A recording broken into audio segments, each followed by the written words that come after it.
El tiempo me podrá cambiar, pero yo no puedo cambiar el tiempo, Qué dice el rico gran saxo. David Bowie.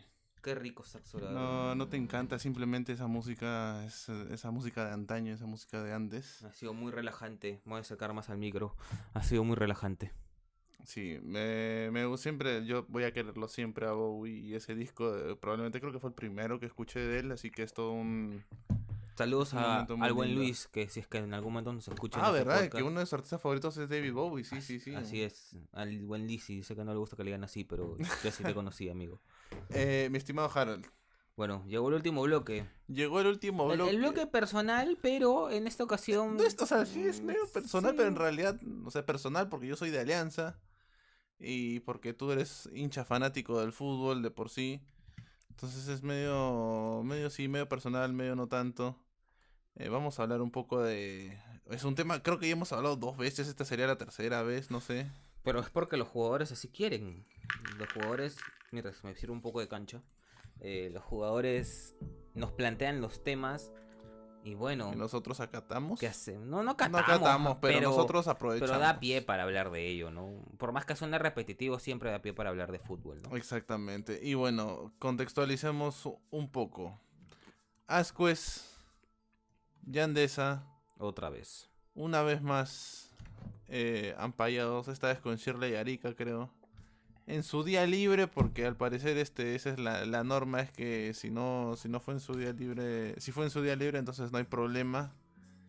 Em, uy, qué difícil porque siento que si Alianza estuviese en una racha imparable y estuviese clasificado en Libertadores, una Libertadores que todavía no arranca para Alianza, creo que la gente haría un poco la vista gorda, ¿no? Pero arrancó con una derrota en el estreno, luego un empate, recién ha podido ganar este último fin de semana Y en no es el que la año. victoria contra Atlético Grau haya sido wow, la victoria arrasadora, no, no, no. Fue con un gol de penal encima. Y sufrió, en algún momento sufrió. Sí, entonces es algo que...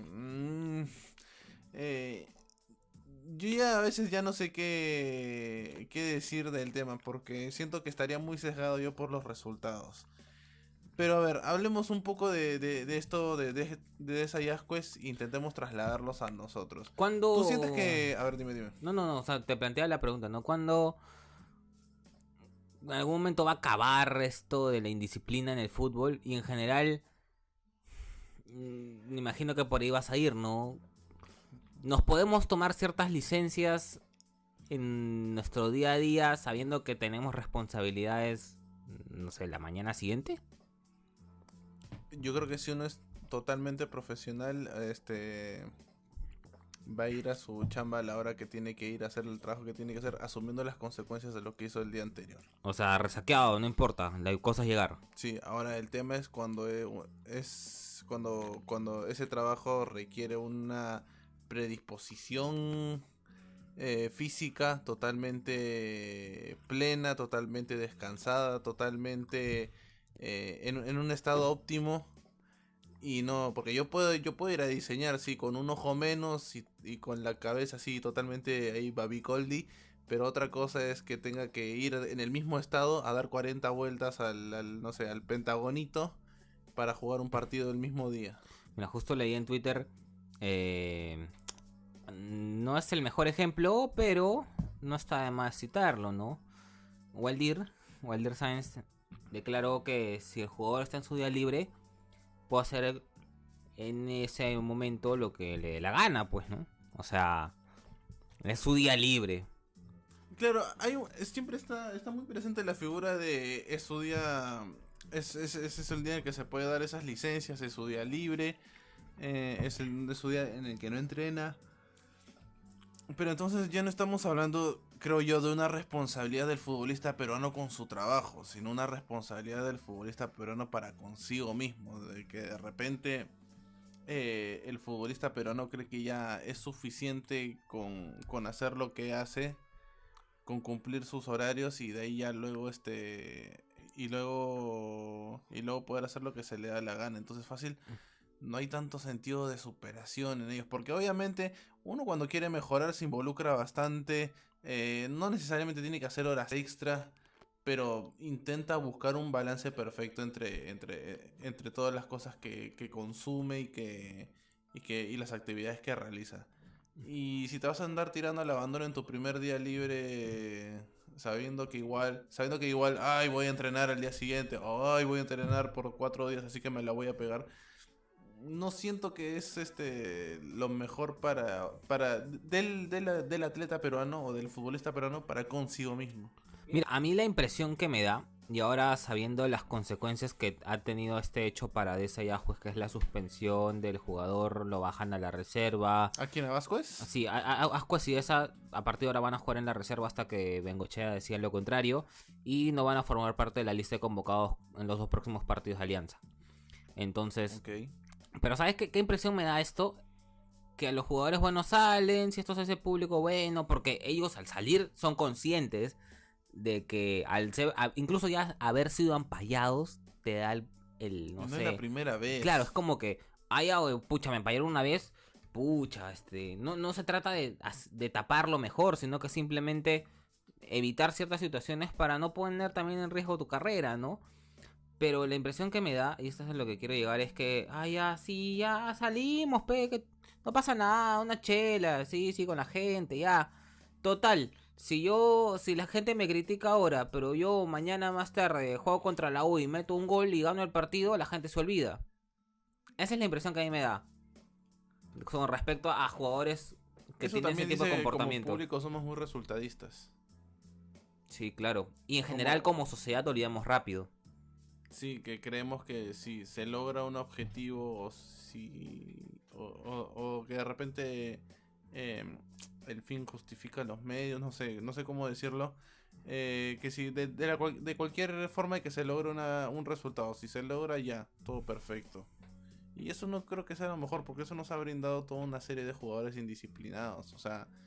No es el primero y no va a ser el último, pero hemos tenido varios jugadores a lo largo del tiempo que siempre se les ha empallado tomando, empinando el codo. Y el caso de Deza es aún más, no sé, más curioso, a pesar de sus antecedentes, porque él a inicio de temporada, cuando fichó por Alianza, se vendió mucho como, sí, yo he aprendido de mis errores, incluso aconsejaba a Quevedo, en ese momento el tema de Quevedo estaba muy trastocado, sí, él se va a dar cuenta. Y mira, no lleva este torneo ni 5 fechas y ya hay 2 ampalles Recién va a entrar al mes de competición. Sí, y todavía no arrancan la Libertadores, entonces ya empieza... ¿Cómo va a ser cuando tengan 2 partidos? Sí, claro. Cuando tengan 8 partidos en 2 semanas y media. Es verdad. Entonces sí. O sea, coincido contigo nuevamente, porque esto lo hemos tocado, como bien mencionas, en el que no es lo mismo, pues, un diseñador como tú que ya, pues, puede salir una noche antes, puedes ir un poquito dolorido de la cabeza, pero vas y eso no va a afectar tanto tu rendimiento laboral como el de un futbolista que claramente vive de su físico y que libar no es lo recomendado de cara a rendir en un nivel de fútbol profesional. Entonces eso a la larga, quizá no este fin de semana, pero quizá en unas 3, 4, 5 fechas se va a empezar a sentir un poco el impacto de ese licor en el cuerpo, ¿no? Y también habla mucho del sentido de responsabilidad que tienen, ¿no? Exacto. Ahora, creo yo que, a ver, recién ahora se ha estado tomando una decisión respecto a ellos, porque al principio Bengoechea creo que... Bengochea utilizó la carta del día libre, o sea... Pero también nos ya no... cuidó un poco, y en pero... esta segunda vez ya no sirve. Es más, ¿no es la tercera vez que los ampallan? Me parece que de Ascuez es la tercera, y pero esa de es esa es la segunda. Sí, algo así. Ya esta vez sí hay una sanción. Esta vez vamos a ver cómo se dan. En general nos cuesta algunas superar cosas. nuestros defectos, o sea, somos de... Uy, me equivoqué otra vez, pucha, ya, no lo vuelvo a hacer. Hasta que lo vuelves a hacer. Sí, hasta que lo vuelves a hacer. O sea, nos cuesta... O somos conscientes de que no debemos volver a caer con la misma piedra, usando frases clichés. ¿Sabes qué cosa? Yo siento que vamos a convivir siempre con nuestros defectos. Es posible cambiar en cierta medida. Pero convivir con nuestros defectos implica que hay un aprendizaje de ello. O sea, yo creo que para empezar hay que admitir ese defecto. ¿Tú crees que personas como Deza o como Asquith no admiten ese defecto? Por más que mañana salgan en televisión nacional a pedir disculpas al entrenador. Es que yo creo que admitir está más allá de reconocer que lo tienes. O sea, no son unas disculpas sinceras, son como que para la tribuna, por así decirlo. Sí, porque yo creo que ellos saben que sí salen a tomar, que cometen estos actos, entre comillas, de indisciplina, porque no sabemos exactamente el contexto, si era el día libre, si no lo era, si bla bla bla. Era si el día ya libre, era. era el día libre. Pero Pero a veces cuando das una respuesta, cuando emites una disculpa y que parece hecha para la audiencia, para el público, para la tribuna, y sigues haciendo lo mismo, entonces es que no quieres cambiar. No admites que tienes, no necesariamente es un problema o un defecto, pero no admites que tienes algo, que tienes esa cosa que va a chocar un poco con tu trabajo. Creo yo también que, por eso te digo, ellos pueden decir, sí, perdón por tal cosa, pero fácil esas disculpas no son tan honestas. Eso es algo que siempre me ha quedado bien claro. Hay para mí siempre ha habido una cierta diferencia entre admitir y reconocer. Admitir me parece que conlleva mayores acciones y reconocer es simplemente tener noción de ello mismo. mira, justo hay una idea con la que quiero ya ir cerrando el programa, que es transversal a los tres temas, ¿no? A la violencia de género, al ciberbullying, a lo de Desayascues. Esta semana asistí a un conversatorio en la Universidad del Pacífico y una de las expositoras hablaba mucho de que en este país no tenemos la capacidad de sostener conversaciones difíciles y que cuando estamos frente a un intento de conversación difícil, lo que hacemos es la típica de quedar bien, pues, ¿no? Socialmente correctos, como suena la expresión. Entonces, centrándonos mucho en el tema ahorita que nos concierne en este bloque, ¿tú crees que en Alianza o en general en el fútbol peruano haya cabida para la conversación difícil? O sea, pero una conversación difícil pero bien planteada, no simplemente que venga Bengoechea, en este caso, le diga, oye muchachos, ¿qué fue? Y los muchachos, sí, profe, pucha, salimos, cometimos un error, ya, la sanción es esta, y tienen que estar de acuerdo, ¿ok? Ok, ya, se acabó. Esa no es una conversación difícil. Una conversación difícil implica Mucha autorreflexión. implica mucha reflexión, pero, o sea, algo que también aprendí en la charla es que las personas pasamos por diferentes sucesos, ¿no? Te puede pasar algo hoy día, algo mañana, pero a partir de una reflexión, ese suceso se transforma en experiencia. Y la experiencia es lo que te ayuda a sentar las bases de comportamientos futuros. ¿Cuántos futbolistas en este país pueden decir con propiedad de que han tenido ese proceso, ¿no? De que, ok, cometí un error, reflexioné y esa experiencia me queda de base para saber que esto no lo debo hacer? Capaz que voy a prejugar muchísimo al futbolista peruano promedio, pero yo siento que su vida en cierto punto no es que sea fácil, es que no pasa en una línea bien recta de reflexión.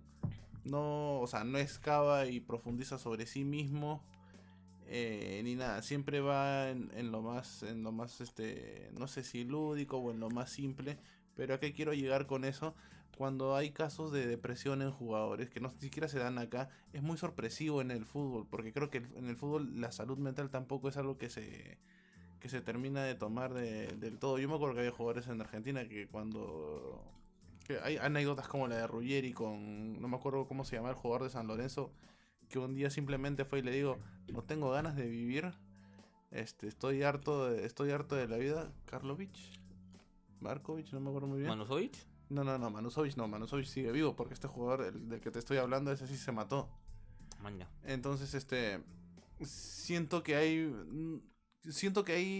el jugador sí está presto para la charla difícil, para la charla profunda, para la autorreflexión, pero siento que no se predisponen las cosas en el ámbito del fútbol peruano para que las tenga. No le dan las facilidades para que el jugador peruano se suelte. Pero ¿no crees que también es una especie de... ¿Qué equipo aquí tiene psicólogos? Cristal, me imaginaría yo, y de repente la San Martín.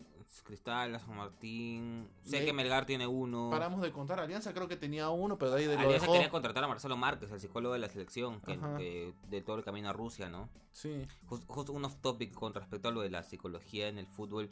Me acuerdo mucho de Robert Enke, del arquero que jugó en el Barcelona y que terminó suicidándose después del fallecimiento de su hija. El gran texto de Juan Villoro, el último hombre muere primero. Sí, y justo uno de mis jefes, hablando con él de fútbol, decía que hay textos, investigaciones que demuestran que el puesto en el campo que más está propenso a sufrir algún tipo de enfermedad mental es el arquero.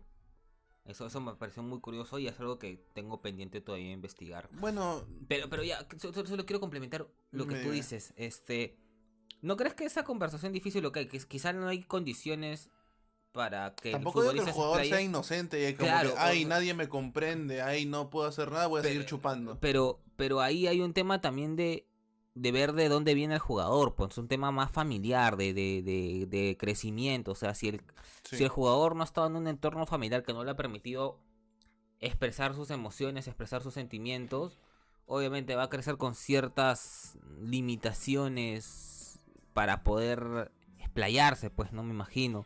Y va a crear también en su mente un temor a la conversación difícil. En este caso, que una vez más vemos la indisciplina. Yo sí lo voy a catalogar como indisciplina porque un jugador vive de su cuerpo y estar hasta cierta hora de la madrugada, por más que sea su día libre, habla mucho de su falta de compromiso con la gente que le da trabajo, con la gente que confía en él y que lo hace jugar, y con los hinchas que ven en él una figura del equipo. Ahí no sé, veo mucha... ¿Cómo ponerlo en una palabra? No sé. No, me perdí un poco, perdón. Veo mucha falta de compromiso. Y esa falta de compromiso... ¿Profesionalismo? Sí, pero decir falta de profesionalismo es más de lo mismo, ¿no? Yo creo que... Yo siempre voy a decir lo mismo que exclamo cada vez que hablamos de este tema, que para mí el jugador peruano no ve el fútbol como un trabajo, lo sigue viendo como un deporte. Y a veces eso implica llevarlo medio como un hobby. Sí, hay entrenamiento físico, sí, hay horarios, pero sigue viendo como que, es un juego. O sea, por más que diga que es un deporte profesional en esas instancias, lo sigue viendo más o menos como un juego. Yo creo que esa es la gran conclusión del bloque, una vez más, ¿no? Un bloque que toca deporte, todo esto, ¿no? El día en que el futbolista peruano, sobre todo que tiene ese perfil de Deza, de Ascuez, vea que no se juega una pichanga el fin de semana, se juega su sueldo, se juega un título, que pueda aspirar a más, vamos a ver un cambio cultural en el fútbol nacional interesante. A veces ahora cuando me dices el tema de su sueldo, ¿cómo será si de verdad dependiese su sueldo de su rendimiento? ¿Qué tanto se esforzaría Quizás Ascuez y Deza no ganarían lo que ganan ahora, ¿no? Sin saber cuánto ganan, deben ser uno de los mejores pagos del equipo. Sí, de todas. Y si eso fuera proporcional a su rendimiento, quizá no han hecho malos partidos con Bengoechea, sobre todo Ascuez, pero el rendimiento fuera de la cancha no es el mejor, pues, ¿no? Sí, exactamente. Yo creo que con eso podemos cerrar el día de hoy, mi estimado Harold. Solo una última idea, Felipe. La gran conclusión de este programa, como lo mencioné en un momento, es: las conversaciones difíciles son importantísimas. Hablar en casa con niños, por ejemplo, que quieren ser futbolistas y que ven en Ascuez y Deza ejemplos, entre comillas, es importante para que ellos no repitan los errores de los futbolistas presentes. Hablar con con personas que tienen uso de redes sociales y que solamente se la pasan criticando. mm, Tener una conversación difícil con ellos implica que ellos también tomen conciencia de que una crítica o un insulto puede mellar mucho la autoestima de alguien. Y obviamente a gran escala, esto es un tema más de país, tener una conversación difícil en casa, en el colegio, en el trabajo, sobre todo lo que implica la violencia contra la mujer en el Perú, sobre todo con las estadísticas que hay ahora, va a ser un gran avance, al menos aunque sea una pequeña pizca para poder empezar a mejorar o a empezar a bajar esas cifras que tanto le están doliendo a este país, ¿no? Y yo creo que sinceramente algo que debe falta, creo yo, y que debería haber y espero que se dé más, es que esos debates se lleven a una mesa familiar. Que sí, que se pueden hablar, que se puede hablar de anécdotas, se puede hablar, a veces como dijimos en algún momento, hay cierto miedo a hablar de política en una mesa familiar. Deben hablarse de estas cosas como normalmente se hablarían de cualquier otro tema, Sí. del chisme, del morbo, de otras cosas, se tienen que tocar, porque a veces uno no sabe si está viviendo con alguien que comparte la misma perspectiva que uno, y ver qué tipo de argumentos usa esa persona. Es verdad. Es bueno Ajá. comprender todos los lados, saber qué es lo que opinan. Deberíamos dedicar un programa, Felipe, a hablar difícil. O sea, no como el pasado, no tanto, porque el pasado fue como una especie de... Bueno, nos estamos encerrando tú y yo. Pero hablar difícil... El peruano le tiene miedo a las conversaciones difíciles. Es un tema que podríamos hablar en otro programa. Sí, es muy interesante eso, de verdad. Hablar, o sea, hablar difícil o hablar de lo complicado, o qué tanto afronta el peruano lo complicado, es bastante interesante. Pero yo creo que teniendo casi 1 hora y 20 de programa podemos cerrar con un último tema. No sé si te parece, que es de la misma banda que estamos escuchando ahorita, que es 1975. Un tema hermosísimo de un disco que aún está por salir, que este año me parece, Notes on a Conditional Form. Esto es Frail State of Mind. No. Esto es 1975. Tú No. eres Harold Obando. Y tú eres Felipe Chafloque y nos pueden seguir en Instagram, en YouTube, en Spotify y en Facebook. Ya saben, es gratis. Esto ha sido Nunca Tiempo. Nos estamos viendo hasta